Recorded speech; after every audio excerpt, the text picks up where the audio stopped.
आप लोगों को प्रणाम करता हूँ, बार बार प्रणाम करता हूँ। सचमुच आप लोगों का काम एक ऐसा है जो अद्भुत ही काम है। मैं वैसे पुलिस पर कई बार हास्य व्यंग्य में कुछ कुछ टिप्पणी कर देता हूं, लेकिन आज क्योंकि यह आपकी गरिमा का कार्यक्रम है इसलिए मैं उन सब चीज़ों से बचूंगा और आप लोगों को बस जितना मैं हंसा सकूं, जो कुछ भी कह सकूं। बिहार का आदमी अद्भुत होता है। अरुण जी मुझे बार बार कहते रहते हैं कि सारे बिहारी दिल्ली क्यों आ जाते हो। मैं इन्हें बार बार बताता हूं कि भाई साहब इसमें बिहारियों की कोई गलती नहीं है, सारा का सारा कसूर इन दिल्ली वालों का। ये लोग बड़े बड़े पांडाल लगाते हैं, कीर्तन मंडली बुलवाते हैं, फिर भजन करवाते हैं, राधे राधे जपो चले आएंगे बिहारी, राधे राधे जपो चले आएंगे बिहारी। अब कलयुग में वो बिहारी तो आ नहीं सकते, हमें ट्रेनों में ठुस ठुस कर आना पड़ता है। तो दिल्ली का तो मामला अद्भुत है। दिल्ली में हंसाने के लिए कवियों की जरूरत ही नहीं है। दिल्ली की भौगोलिक स्थिति ऐसी है। वो एक लड़का दिल्ली विश्वविद्यालय में एडमिशन करवाने गया तो क्लर्क ने फॉर्म लिया और लड़का वापस आने लगा तो क्लर्क पीछे से दौड़ता हुआ आया, बोला बेटा आपने फॉर्म गलत भर दिया। लड़के ने पूछा जी क्या गलती कर दी? बोले बेटा जहाँ पे नाम भरना था तुमने पता भर दिया। क्या नाम है तुम्हारा? लड़का बोला जी विकास पुरी। जैसे ओमपुरी अमरीशपुरी वैसे विकासपुरी। बोले अच्छा पिताजी का क्या नाम है? बोला जी जनकपुरी। बोले माँ का क्या नाम है? बोला जी मायापुरी। घर में और भी कोई है जी? छोटा भाई चाणक्यपुरी। साथ में कोई आया है जी? बड़ा भाई गोविंदपुरी। तो क्लर्क ने हाथ ही जोड़ लिया, बोले बेटा आपका एडमिशन तो जहांगीरपुरी में ही हो सकता। तो मामला सचमुच अद्भुत है। मैं गा गा कर हास्य सुनाता हूँ, चार चार लाइन आप सुनिएगा, बस एक बार आप जुड़ जाएंगे। तो जितना भी सीमित समय है आप यकीन मानिए आज के इस हादसे के उत्सव को बहुत अच्छा लग रहा है। पुलिस वाले भी हंसते हैं यह देखकर, क्योंकि आप लोग का जो ड्यूटी रहती है, मैंने अक्सर खासकर ट्रैफिक पुलिस के लोगों को, टीआई साहब भी रहे, भाई साहब, चाहे बरसात हो धूप हो, व्यवस्था जुटाने में ही लगे हुए मैंने देखा है, उनको कभी आराम करते हुए नहीं देखा मैंने। चार लाइन सुनिए साहब। कोरोना काल कैसा बीता कि बातों में वो पहले से अधिक मीन हो गई, बातों में वो पहले से अधिक मीन हो गई, मौका मिला तो दो से भले तीन हो गई, करते थे सैनिटाइज जिसे इश्क से अपने, जाने वो किसके संग क्वारंटीन हो गई, जाने वो किसके। अभी पिछले दिनों एक धारा हटी थी 377 खुराना से क्या है, पहली लाइन पे मजा, चौथी लाइन पे आनंद। लिमका समझ के लाए थे माजा निकल गया, यही है 377। लिमका समझ के लाए थे माजा निकल गया, ताजे की थी तलाश तो बासा निकल गया, कानून का बदला खुली रिश्तों की हकीकत, चाची समझ के लाए थे चाचा निकल गया। वाह, चाची समझ के लाए थे, भगवान मेरा साथ आप यूं भी निभाना, किस्मत के खेल में मुझे ऐसे भी जिताना, सलमान के जैसे भले बीते ये जवानी, लेकिन बुढ़ापे में अनूप जलोटा बना, जिंदाबाद। लेकिन बुढ़ापे में अनूप जलोटा बनाना, लेकिन बुढ़ापे में अनूप। और चार लाइनें सुनिए। चीनी को जमा करके फिर से गन्ना बना दूं। ये अद्भुत है भाई। मैं तो अद्भुत ही कवि हूँ जी। क्लास में अध्यापक आए, बोले कौन बेवकूफ है, खड़ा हो जाए, तो मैं ही खड़ा हो गया। बोले तुम बेवकूफ हो। मैंने कहा नहीं सर, आप अकेले खड़े अच्छे नहीं लगते। चीनी को जमा करके फिर से गन्ना बना दूं। संस्कृत के अध्यापक आए, बोले तमसो माँ ज्योतिर्गमया, इसका हिंदी में अनुवाद करो। मैंने किया, माँ तू सो जा, मैं ज्योति के पास जा रहा। चीनी को जमा करके फिर से। गणित के अध्यापक आ गए, बोले मैंने तुम्हारे पिताजी को 2000 रुपए 6% ब्याज पर 10 दिन के लिए दिए, तो 10 दिन बाद कितना लौटाएंगे? मैंने कहा जी वो नहीं लौटाएंगे। बोले क्यों, तुम्हारे पिताजी गणित नहीं जानते? मैंने कहा जी आप मेरे पिताजी को नहीं जानते। चीनी को जमा करके फिर से गन्ना बना दूं। मैं सच बता रहा हूं आपको साहब। अंग्रेजी के अध्यापक आ गए, लड़की को अंग्रेजी में क्या कहते हैं? मैंने कहा खूबसूरत लड़की को अंग्रेजी में आई लव यू कहते हैं। चीनी को जमा करके फिर से गन्ना बन। गणित के अध्यापक आगे फिर से बोले एक्स की वैल्यू बताओ। मैंने कहा जो हमें छोड़कर चली गई हमारी नजरों में उसकी कोई वैल्यू नहीं।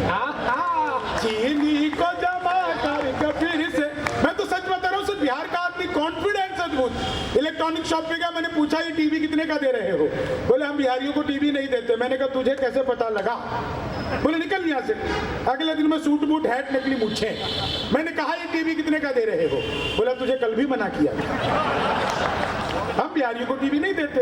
अगले दिन मैं बुर्का ओढ़ के चला गया। मैंने कहा भैया ये टीवी कितने का दे रहे हो? बोला भाई साहब आपको 2 दिन से मना कर रहा हूँ, हम बिहारियों को टीवी नहीं देते। मैंने कहा मत दे, लेकिन ये बता तुझे पता कैसे लगता है कि मैं बिहारी हूँ? तो उसने जो बात बताई आप लोगों तक पहुंच जाए तो एक एक व्यक्ति जो अब तक ताली नहीं बजी हो। मैंने कहा मत दे, लेकिन ये बता तुझे पता कैसे लगता है मैं बिहारी हूँ? बोला बेटा जिसे तू टीवी कह रहा है वो माइक्रोवेव है। चीनी को जमा करके माइक्रोवेव को टीवी बताने का कॉन्फिडेंस जो बिहार लेके आया तो दुनिया में कहीं नहीं है साहब। अपना तो बिहार का मामला ही अद्भुत है। कहते हैं बिहारी टॉप करता है, करे क्यों नहीं? एक आदमी को पास करवाने के लिए हमारा पूरा खानदान 6ठी मंजिल पे पहुंच जाता है, हम नहीं तो कौन टॉप करेगा? चीनी को जमा करके फिर से गन्ना बना दूं। मैं सच बता रहा हूं आपको, हिंदी के अध्यापक फिर से आ गए, बोले आमंत्रण और निमंत्रण में फर्क बताओ। मैंने कहा जो निमंत्रण नीम के पेड़ के नीचे से दिया जाता है उसे निमंत्रण कहते हैं, जो आम के पेड़ के नीचे से दिया जाता है उसे आमंत्रण कहते हैं। चीनी को जमा करके फिर से विज्ञान के अध्यापक आ गए, बोले बच्चे का पैदा होना सोशियोलॉजी का टॉपिक है कि बायोलॉजी का? मैंने कहा जी बच्चे का चेहरा मोहरा माता पिता पे गया हो तो बायोलॉजी का। चीनी को जमा करके फिर से। कितने समझदार हैं आप लोग, बहुत बढ़िया सुन रहे हैं आप लोग। बिहार का आदमी सच बता रहा हूँ अद्भुत होता है, लेकिन दिल्ली का भी अद्भुत होता है, हरियाणा का भी अद्भुत होता है। और दिल्ली पुलिस तो सच बता रहा हूँ, जो सच एक ही बात है कि एक कॉल में हमारे साथ है। मैं चाहता हूँ एक बार आप लोग अपने लिए ताली बजाएं तो मेरा मन खुश हो जाएगा। सच बता रहा हूँ मैं आज की तारीख में सच, ये कोई चापलूसी मुझे कुछ इससे मिलेगा भी नहीं, ये कोई ऐसी बात नहीं। आज की तारीख में मैं जो कुछ भी, अरुण जी इस बात को जानते हैं, मैं सचमुच दिल्ली पुलिस के कारण ही हूँ, क्योंकि मेरी भाभी जी हैं और मेरी सारी पढ़ाई लिखाई जो है उन्होंने ही करवाई।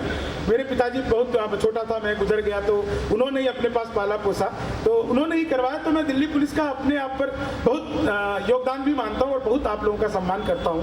बहुत आप लोगों की जो सेवा भाव है उसको भी मैं मानता हूँ, इसलिए मैं बहुत भावुक भी हूँ। और सच बता रहा हूँ बिहार का तो मामला अद्भुत। पिछले दिनों वो शुरू हो गया था एक डिजिटल इंडिया, घर बैठे मिठाई मंगवाइए।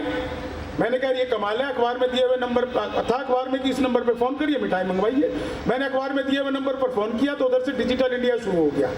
बोले नमस्कार अग्रवाल स्वीट कॉर्नर पे आपका हार्दिक स्वागत है, मिठाई लेने के लिए 1 दबाइए, समोसे नमकीन के लिए 2 दबाइए, आजकल सब कुछ एक ही जगह मिलता है, चाट पापड़ी के लिए 3 दबाइए। मुझे मिठाई चाहिए थी, मैंने 1 दबा दिया। बोले लड्डू लेने के लिए 1 दबाइए, बर्फी लेने के लिए 2 दबाइए, कलाकंद लेने के लिए 3 दबाइए, जलेबी लेने के लिए 4 दबाइए। मुझे लड्डू लेना था, मैंने 1 दबा दिया।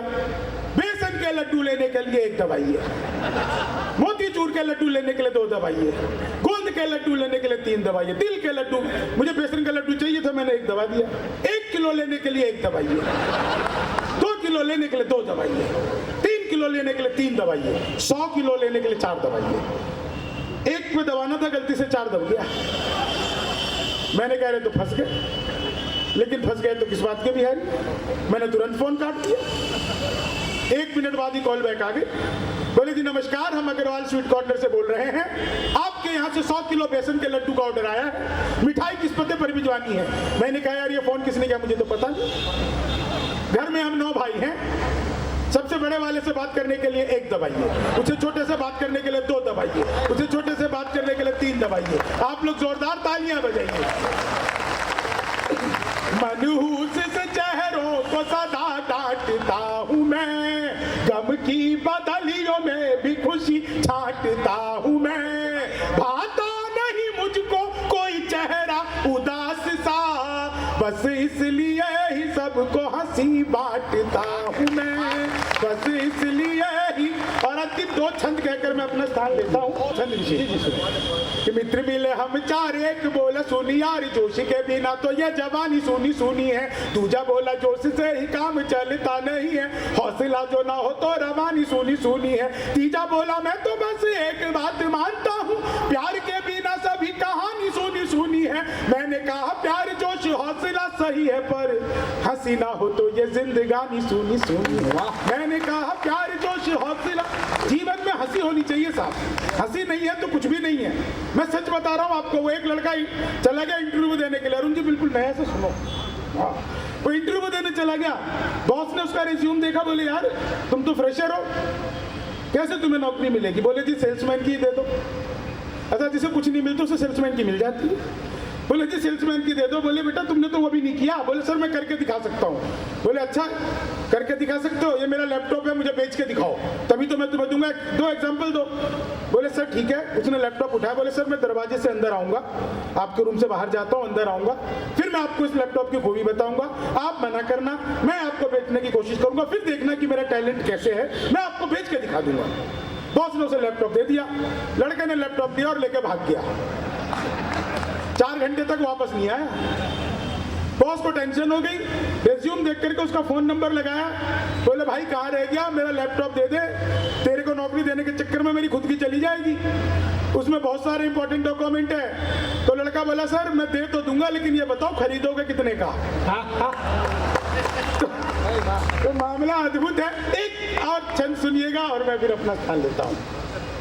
ये आंधियां गमों की जब तेज चलने लगे तो दोस्तों के बीच में ठहाके मारे हंसना, रास्ते सफलता के बंद जब होने लगे, मंजिलों को देख देख लगातार हंसना, अपने पराए जब रूठ जाए तुझसे तो खुद से लिपट कर बार बार हंसना, बात मेरी एक गांठ बांध रख ले तू प्यारे, 1 लाख दुख दबा एक बार हंसना, बात मेरी एक गांठ बांध रख ले तू। तो आप सबका बहुत बहुत आभार। खुलूस दिल में लबों पर मिठास रहने दो, न खुद रहो न किसी को उदास रहने दो। धन्यवाद। जय हिंद।